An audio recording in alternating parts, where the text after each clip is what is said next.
laboratory situation you have created will be able to peer behind. A critical part of understanding people is gauging their powers of resistance. Without that knowledge, you will either over or underestimate them, depending on your own levels of fear and confidence. You need to know how much fight people have in them. Someone hiding his cowardice and lack of resolve can be made to surrender with a single violent push. Someone desperate, who has little to lose, will fight to the bitter end. The Mongols used to begin their campaigns with a battle whose only purpose was to test their opponent's strength and resolve. They would never deal with an enemy until they had gauged his morale. This set-up battle also had the benefit of revealing something of his strategy and thought. The quality of the information you gather on your enemies is more important than the quantity. A single but crucial nugget can be the key to their destruction. When the Carthaginian general Hannibal saw that the Roman general he was facing was arrogant and hot-tempered, he would deliberately play weak, luring the man into a rash attack. Once Churchill saw that Hitler had a paranoid streak, becoming irrational at the merest hint of vulnerability, the Prime Minister knew how to unhinge the German Führer. By feigning to attack some marginal area like the Balkans, he could make him see threats on all sides and spread out his defenses, a critical military mistake. In 1988, Lee Atwater was a political strategist on the team of the senior George Bush, who was then in the race to become that year's Republican presidential nominee. Discovering that Bush's main rival, Senator Robert Dole, had a terrible temper that his aides had to struggle to control, Atwater devised endless stratagems to push Dole's buttons. Not only did an upset Dole look unpresidential to the American public, but an emotional and angry man rarely thinks straight. A disturbed mind is one you can control and unbalance at will. There are, of course, limits to how much intelligence gathering you can achieve by first-hand observation. A network of spies will extend your vision, particularly as you learn to interpret the information they bring you. An informal network is the best, a group of allies recruited over time to be your eyes and ears. Try to make friends with people at or near the source of information on your rival. One well-placed friend will yield far more than will a handful of paid spies. In Napoleon's time, his intelligence network was second to none, but his best information came from friends whom he had carefully positioned in diplomatic circles around Europe. Always look for internal spies, people in the enemy camp who are dissatisfied and have an axe to grind. Turn them to your purposes, and they will give you better information than any infiltrator you sneak in from the outside. Hire people the enemy has fired. They will tell you how the enemy thinks. President Bill Clinton got his best intelligence on the Republicans from his advisor Dick Morris, who had worked for them for years and knew their weaknesses, both personal and organizational.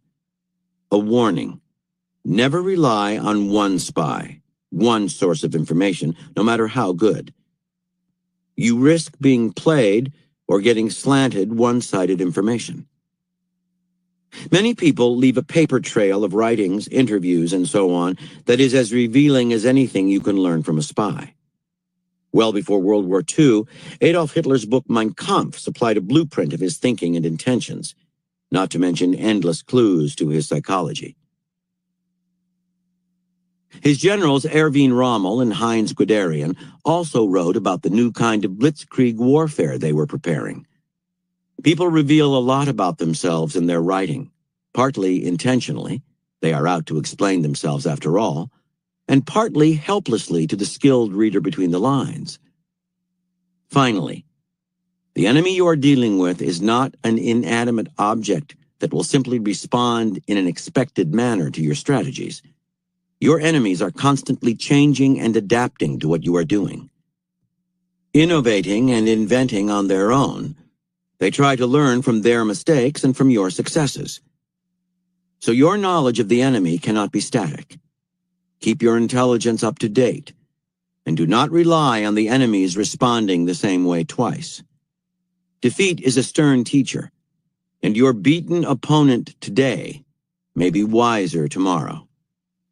Your strategies must take this possibility into account. Your knowledge of the enemy must be not just deep, but timely. Reversal. Even as you work to know your enemies, you must make yourself as formless and difficult to read as possible. Since people really only have appearances to go on, they can be readily deceived. Act unpredictably now and then. Throw them some golden nugget of your inner self, something fabricated that has nothing to do with who you really are. Be aware that they are scrutinizing you, and either give them nothing or feed them misinformation. Keeping yourself formless and inscrutable will make it impossible for people to defend themselves against you and render the intelligence they gather on you useless. Here are further reflections on the intelligence strategy. By Sun Tzu. He who knows the enemy and himself will never in 100 battles be at risk. From The Art of War, by Niccolo Machiavelli. As to the second case, that of being drawn into a trap or ambush, you must be shrewd about not believing easily things not in accord with reason. For example, if the enemy puts some booty before you, you ought to believe that within it there is a hook, and that it conceals some trick.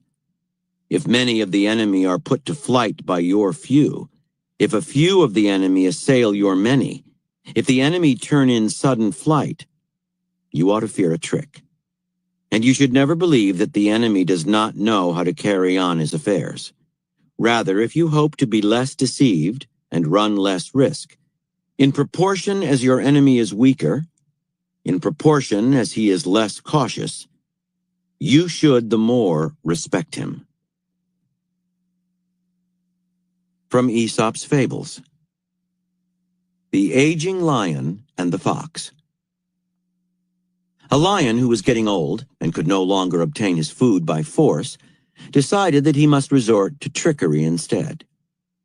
So he retired to a cave and lay down, pretending to be ill.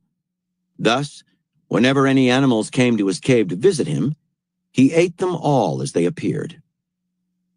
When many animals had disappeared, a fox figured out what was happening. He went to see the lion, but stood at a safe distance outside the cave and asked him how he was. "Oh, not very well," said the lion, "but why don't you come in?" But the fox said, "I would come inside if I hadn't seen that a lot of footprints are pointing inwards towards your cave, but none are pointing out."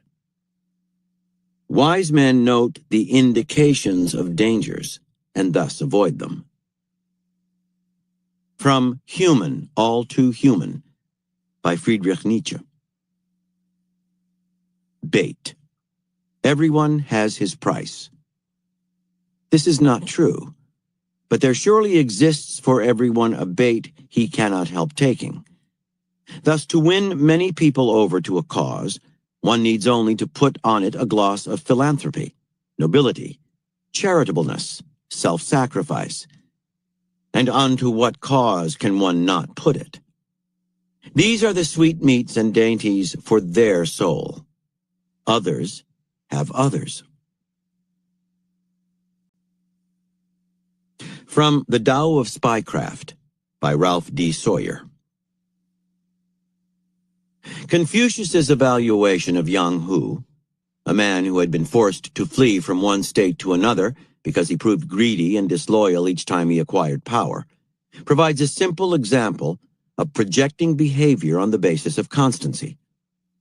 Based upon this repeated behavioral pattern, Confucius accurately predicted that Yang Hu would certainly suffer an ignominious end. More generally, Mencius subsequently stated, "A man who ceases his efforts where he should not will abandon them anywhere. A man who is parsimonious with those with whom he should be generous will be parsimonious everywhere." Granting that people generally acquire fixed habits early in life, a man's end may therefore be foreseen by midlife. Someone who is still disliked at 40 years of age will end by being so. From The Art of Political Warfare by John J. Pitney, Jr. Coordination is less of a problem when political leaders themselves play an active part in the intelligence effort. When he was Senate Majority Leader, Lyndon Johnson cultivated an extensive intelligence system with sources all over Washington.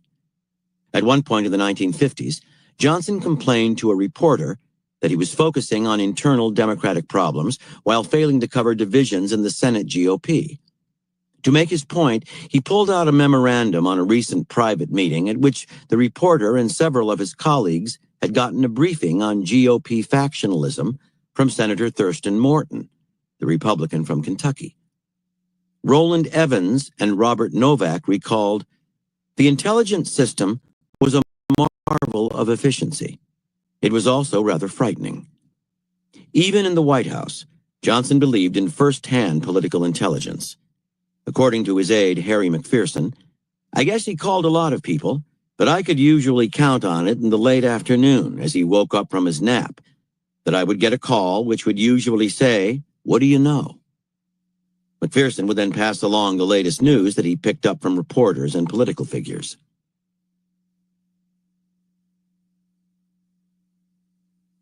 From Lives of Master Swordsmen by Makoto Sugawara.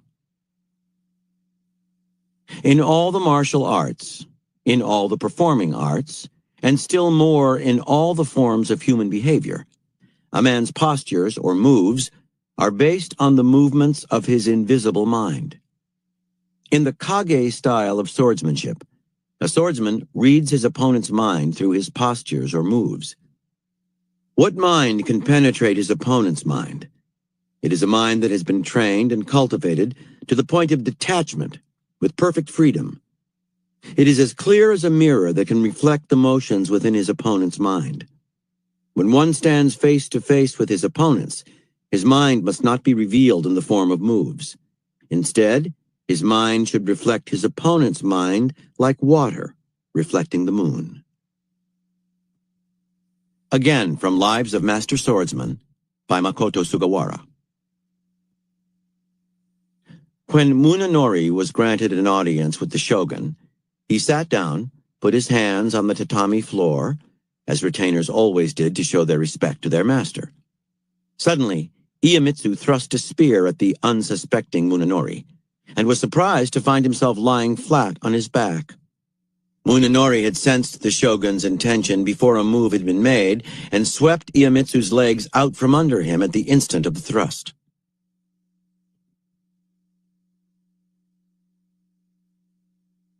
By Miyamoto Musashi. In my opinion, there are two kinds of eyes. One kind simply looks at things, and the other sees through things to perceive their inner nature. The former should not be tense, so as to observe as much as possible. The latter should be strong, so as to discern the workings of the opponent's mind clearly. Sometimes, a man can read another's mind with his eyes. In fencing, it is all right to allow your own eyes to express your will, but never let them reveal your mind.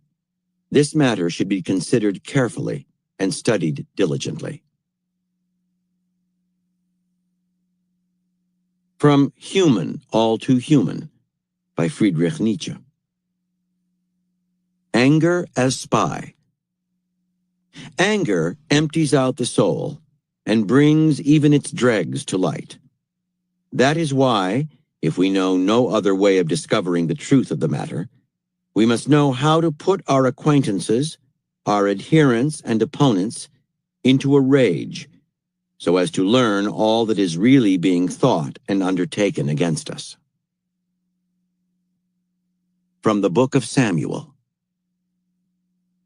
Then David fled from Naioth in Ramah, and came and said before Jonathan, "What have I done? What is my guilt? And what is my sin before your father that he seeks my life?" And he said to him, "Far from it. You shall not die. Behold, my father does nothing, either great or small, without disclosing it to me, And why should my father hide this from me? It is not so." But David replied, "Your father knows well that I have found favor in your eyes, and he thinks, 'Let not Jonathan know this, lest he be grieved.' But truly, as the Lord lives and as your soul lives, there is but a step between me and death." Then said Jonathan to David, "Whatever you say I will do for you." David said to Jonathan, "Behold, tomorrow is the new moon, and I should not fail to sit at table with the king. But let me go, that I may hide myself in the field till the third day at evening. If your father misses me at all, then say, 'David earnestly asked leave of me to run to Bethlehem, his city, for there is a yearly sacrifice there for all the family.' If he says, 'Good,' it will be well with your servant. But if he is angry, then know that evil is determined by him." And Jonathan said to David, "Come, let us go out into the field." So they both went out into the field. So David hid himself in the field. And when the new moon came, the king sat down to eat food. The king sat upon his seat, as at other times, upon the seat by the wall.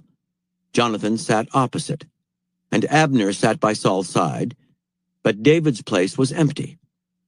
Yet Saul did not say anything that day, for he thought, "Something has befallen him. He is not clean. Surely he is not clean."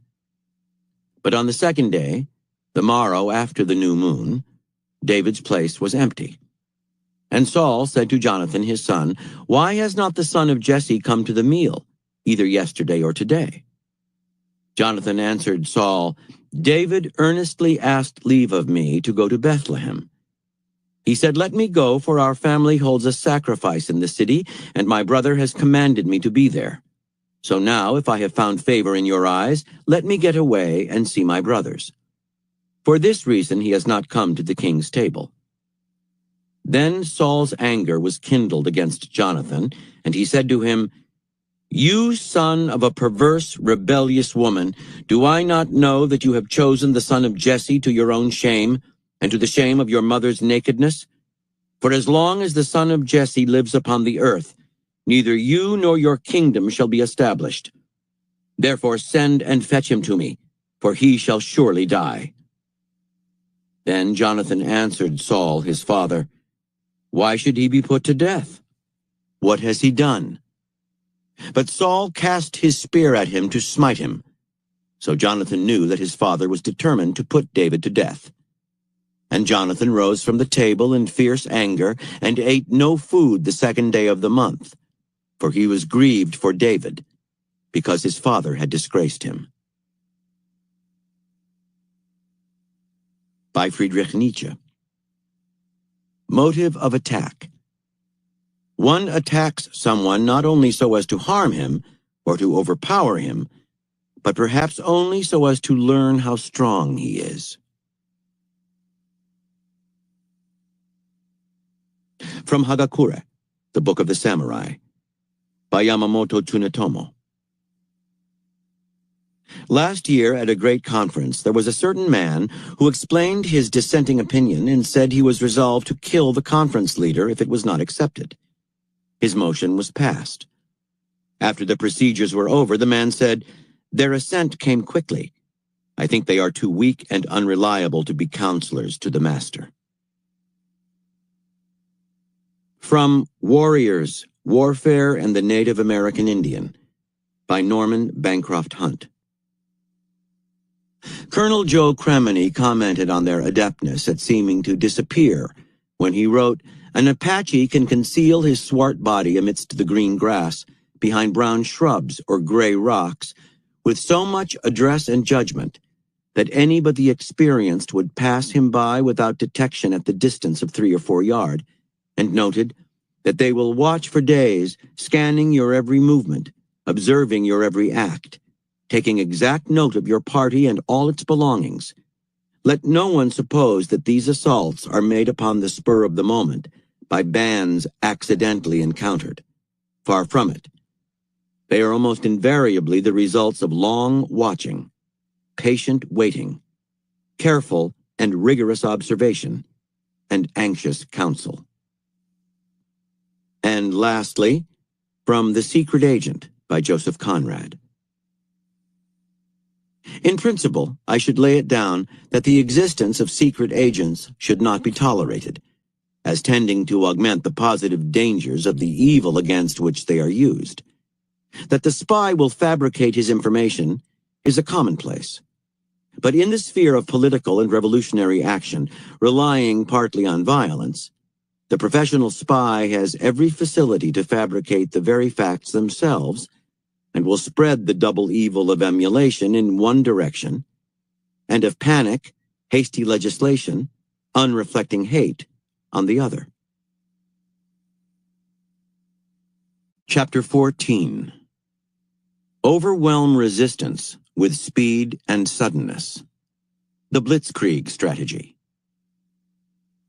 In a world in which many people are indecisive and overly cautious, the use of speed will bring you untold power. Striking first, before your opponents have time to think or prepare, will make them emotional, unbalanced, and prone to error. When you follow with another swift and sudden maneuver, you will induce further panic and confusion. This strategy works best with a setup, a lull. Your unexpected action catches your enemy off guard. When you strike, hit with unrelenting force. Acting with speed and decisiveness will garner you respect, awe, and irresistible momentum. Slow, slow, quick, quick. In 1218, Muhammad II, the Shah of Khwarezm, received a visit from 3 ambassadors on behalf of Genghis Khan, the leader of the Mongol Empire to the east. The visitors bore magnificent gifts, and more important, the offer of a treaty between the two powers that would allow the reopening of the lucrative Silk Road connecting China and Europe. The Shah's empire was immense, incorporating present-day Iran and much of Afghanistan. His capital, Samarkand, was fabulously wealthy, a symbol of his power, and increased trade along the route would only add to these riches. Since the Mongols made it clear they considered him the superior partner in the deal, the Shah decided to sign the treaty. A few months later, a Mongol caravan arrived in the city of Otrar, in the northeastern corner of the Shah's empire, with the mission to buy luxury items for the Mongol court. The governor of Otrar suspected the men in the caravan of being spies. He had them killed, and he seized the goods they had brought to barter. Hearing of this outrage, Genghis Khan dispatched an ambassador, escorted by 2 soldiers, to the Shah, calling for an apology. The demand, which presumed to put the 2 empires on equal footing, incensed the Shah. He had the ambassador's head cut off and sent back to Genghis Khan. This, of course, meant war. The Shah was not afraid. His army, anchored by its well-trained Turkish cavalry, numbered over 400,000, at least twice the enemy's size. By defeating the Mongols in battle, the Shah could finally take over their land. He assumed the Mongols would attack Transoxiana, the easternmost part of the Shah's empire. Bordered to the east by the 500-mile-long Sirdarya River, to the north by the Kizilkum Desert, and the west by the Amudarya River, Transoxiana's interior was also home to 2 of the most important cities of the empire, Samarkand and Bukhara. The Shah decided to establish a cordon of soldiers along the Sirdarya, which the Mongols would have to cross to enter his empire. They could not cross from the north, the desert was impassable, and to go to the south would be too great a detour. Keeping the bulk of his army in the interior of Transoxiana, he would be able to place reinforcements where needed. He had an impregnable defensive position and superiority in numbers. Let the Mongols come. He would crush them. In the summer of 1219, scouts reported that the Mongols were approaching the southern end of the Sirdarya through the Fergana Valley. The Shah sent a large force under the leadership of his son, Jalal ad-Din, to destroy the enemy. After a fierce battle, the Mongols retreated. Jalal ad-Din reported back to his father that the Mongol army was not nearly as fearsome as their reputation. The men looked haggard, their horses emaciated, and they seemed none too eager to sustain a fight. The Shah, believing the Mongols no match for his army, put more troops at the southern end of the cordon and waited. A few months later, a Mongol battalion appeared without warning in the north, attacking the city of Otrar and capturing its governor, the same man responsible for the outrage against the Mongol traders. The Mongols killed him by pouring molten silver into his eyes and ears. Stunned by how quickly they had managed to reach Otrar, and from an unexpected direction, the Shah decided to shift more troops to the north. These barbarians might move swiftly, he reasoned, but they could not overcome an entrenched army with such great numbers. Next, however, two Mongol armies swept south from Otrar, running parallel to the Sirdarya. One, under General Joshi, began to attack key towns along the river, while the other, under General Jebe, disappeared to the south. Like locusts, Joshi's army swarmed through the hills and lowlands near the river. The Shah moved a good portion of his army to the river, keeping some reserves in Samarkand. Joshi's force was relatively small, 20,000 at most. These mobile units hit one position after another without warning, burning forts and wreaking havoc. Reports from the front lines began to give the Shah a picture of these strange warriors from the east. Their army was all cavalry. Each Mongol not only rode a horse, but was trailed by several more riderless horses, all mares, and when his own horse tired, he would mount a fresh one. These horses were light and fast. The Mongols were unencumbered by supply wagons. They carried their food with them, drank the mare's milk and blood, and killed and ate the horses that had become weak. They could travel twice as fast as their enemy. Their marksmanship was extraordinary. Facing forward or in retreat, they could fire arrows with remarkable dexterity, making their attacks far deadlier than anything the Shah's army had ever seen. Their divisions communicated over great distances with flags and torches. Their maneuvers were precisely coordinated and nearly impossible to anticipate. Dealing with this constant harassment exhausted the Shah's forces. Now, suddenly, the army under General Jebe that had disappeared to the south reappeared heading northwest into Transoxiana at remarkable speed. The Shah hurriedly sent south his last reserves, an army of 50,000, to do battle with Jebe. He still was not worried. His men had proved their superiority in direct combat at the battle in the Fergana Valley. This time, however, it was different. The Mongols unleashed strange weapons. Their arrows were dipped in burning tar, which created smoke screens, behind which their lightning-quick horsemen advanced, opening breaches in the lines of the Shah's army through which more heavily armed cavalry would advance. Chariots darted back and forth behind the Mongol lines, bringing up constant supplies. The Mongols filled the sky with arrows, creating relentless pressure. They wore shirts of heavy silk. An arrow that managed to pierce the shirt would rarely reach the flesh and could be extracted easily by pulling at the shirt. All of this done while moving at great speed. Jebe's army annihilated the Shah's forces. The Shah had one option left: retreat to the west, retrench, and slowly rebuild his army. As he began preparations, however, something beyond belief occurred. An army under Genghis Khan himself suddenly stood outside the gates of the city of Bukhara, to the west of Samarkand. Where had they come from? They could not have crossed the Kizilkum Desert to the north. Their appearance seemed all but impossible, as if the devil himself had conjured them up. Bukhara soon fell, and within days Samarkand followed. Soldiers deserted, generals panicked. The Shah, fearing for his life, fled with a handful of soldiers. The Mongols pursued him relentlessly. Months later, on a small island in the Caspian Sea, abandoned by one and all, wearing rags and begging for food, the former ruler of the wealthiest empire in the East finally died of hunger. Interpretation. When Genghis Khan became the leader of the Mongol nation, he inherited perhaps the fastest army on the planet. But their swiftness had translated into limited military success.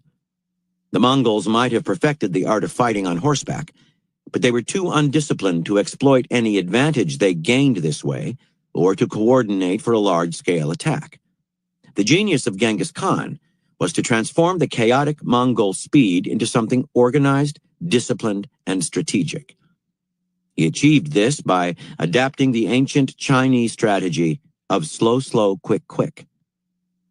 The first step, slow, was to meticulously prepare before any campaign, which the Mongols always did to the highest degree. In planning for the attack on the Shah, the Mongols learned of a guide who knew of a chain of oases across the Kizilkum Desert. This man was captured and later led Genghis Khan's army across the forbidding territory. The second slow was a setup, which involved getting the enemy to lower its guard, lulling it into complacency. The Mongols, for example, deliberately lost the first battle in the Fergana Valley to feed the Shah's arrogance. Then came the first quick, fixing the enemy's attention forward with a swift frontal attack, Jebe's raids along the river. The final quick was a doubly swift blow from an unexpected direction. Genghis's sudden appearance before the gates of Bukhara is considered by many the greatest military surprise in history. A master of psychological warfare, Genghis Khan understood that men are most terrified by the unknown and unpredictable. The suddenness of his attacks made the speed of them doubly effective, leading to confusion and panic. We live in a world in which speed is prized above almost all else, and acting faster than the other side has itself become the primary goal. But most often people are merely in a hurry, acting and reacting frantically to events, all of which makes them prone to error and wasting time in the long run. In order to separate yourself from the pack, to harness a speed that has devastating force, you must be organized and strategic. First, you prepare yourself before any action, scanning your enemy for weaknesses.